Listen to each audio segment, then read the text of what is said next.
Good evening class. अब हम आगे बढ़ते हैं। पिछले क्लास में जैसे आप लोगों ने देखा, हम लोग क्या डिस्कस किए?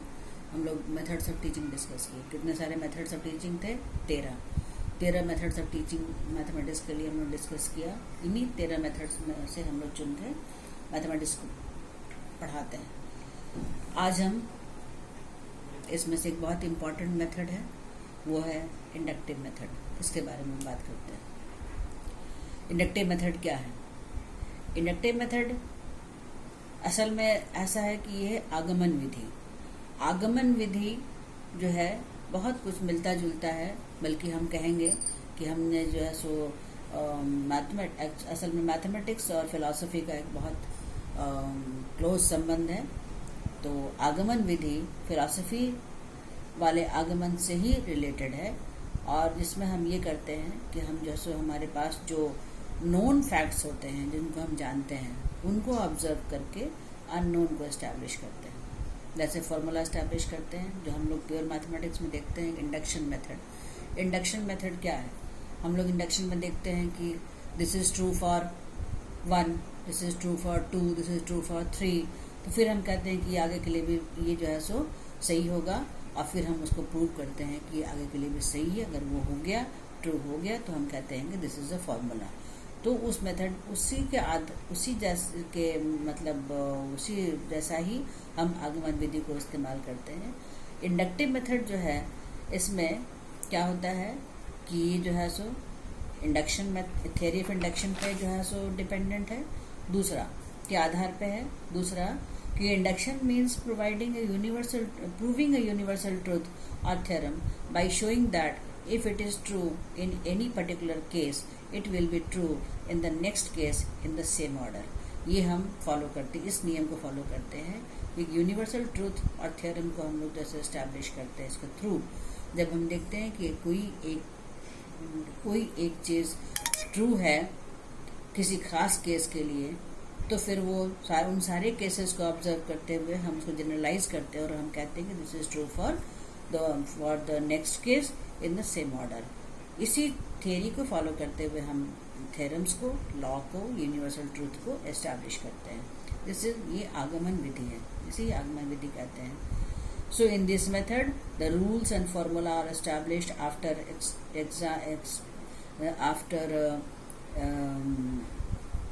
extensive study of experiences, experiments and examples।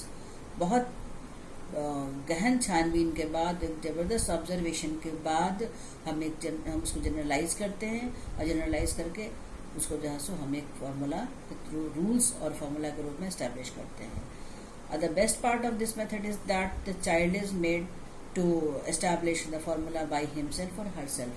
बच्चे खुद से इसको जो है एस्टैब्लिश करते हैं, और थ्रू एविडेंस सारे ऑब्जर्वेशंस को खुद देखते हुए खुद से उसको एस्टैब्लिश करते हैं। ये इस मेथड का सबसे अच्छा पार्ट है, और इसमें टीचर जस्ट एक गाइड होता है, बच्चे खुद से सारा कुछ करते हैं।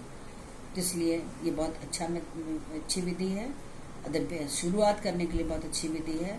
The basis of this methods are psychological. ये तो ऑब्वियस है कि साइकोलॉजिकल तरीका है ये। And this method is best for arithmetic teaching and learning। arithmetic teaching जो हम छोटे बच्चों को से स्टार्ट करते हैं, arithmetic teaching learning के लिए आगमन विधि बहुत अच्छी विधि मानी जाती है, और इसके थ्रू जो है सो हम लोग फार्मूला को बच्चों से एस्टैब्लिश करवा के हम जो है सो आगे फिर पढ़ाते हैं। सो अब हम देखेंगे कि प्रोसीजर क्या है इसका। आगमन विधि का प्रोसीजर क्या है? तो पहला है प्रेजेंटेशन ऑफ स्पेसिफिक एग्जाम्पल्स। सबसे पहले हम स्पेसिफिक एग्जाम्पल्स को हम लोग जो इकट्ठा करते हैं। दूसरा फिर ऑब्जर्वेशन है, उनका ऑब्जर्वेशन। तीसरा उसको जनरलाइज करना, और चौथा जनरलाइज करने के बाद जो हाइपोथेसिस है उसको टेस्टिंग करना एंड वेरिफिकेशन करना उसका। तो इस हिसाब से जो है सो हम देखें कि हम इन स्टेप्स को फॉलो करके जो है सो हम फार्मूला को एस्टैब्लिश करते हैं। तो पहला जो है उसमें टीचर जो है वो प्रेजेंट करता है, बहुत सारे एग्जाम्पल्स को इकट्ठा करता है सेम टाइप के, और बच्चों के सामने उसको रखता है कि ये जो है सो प्रॉब्लम्स है, और सेम टाइप के प्रॉब्लम्स है। बच्चे को कहा जाता है कि अपनी सॉल्यूशन निकालिए आप इनका। बच्चे सॉल्यूशन निकालते हैं। क्योंकि वो सारे सेम टाइप के हैं, मुझे सॉल्यूशन निकालते जाते हैं और उनको एक साथ लिस्ट करते चले जाते हैं। फिर वो ऑब्जर्वेशन पे चले जाते हैं। बच्चों को कहा जाता है कि आप इन सॉल्यूशंस को आप एक टेबल में अरेंज कीजिए, एक साथ अरेंज कीजिए और उसके बाद आप उसको ऑब्जर्व करिए। Try to reach some conclusion, आप ऑब्जर्व करके किसी कंक्लूजन पे पहुंच की कोशिश कीजिए कि ये सारे के सारे एविडेंसेस किस ओर इशारा कर रहे हैं। और बच्चे ये काम करते हैं टीचर के हेल्प से।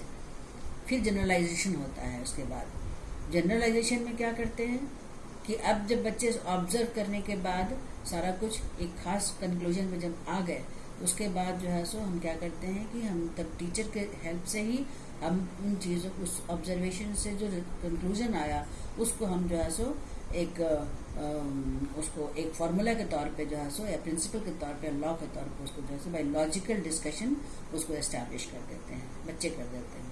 तो हम कहते हैं कि दिस इज अ फार्मूला और इस तरीके से फार्मूला को एस्टैब्लिश किया गया। लेकिन ऐसे नहीं, इसके बाद इसको टेस्ट किया जाता है। चौथा स्टेप हमारा टेस्टिंग और वेरिफिकेशन का है।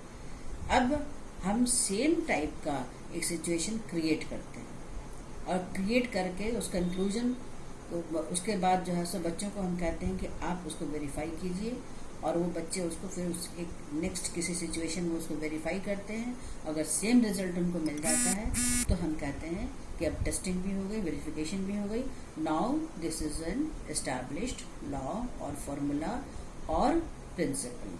तो this is the method, total method of induction, for induction. और हम कोशिश करते हैं कि हम जब भी किसी कोई नई चीज़ को पढ़ाने की कोशिश पढ़ाते हैं क्लास में, तो हम उन चीज़ों को जो है उस फॉर्मूला को खुद से ना देके पहले हम उसको एस्टैब्लिश करवाते हैं बच्चों से।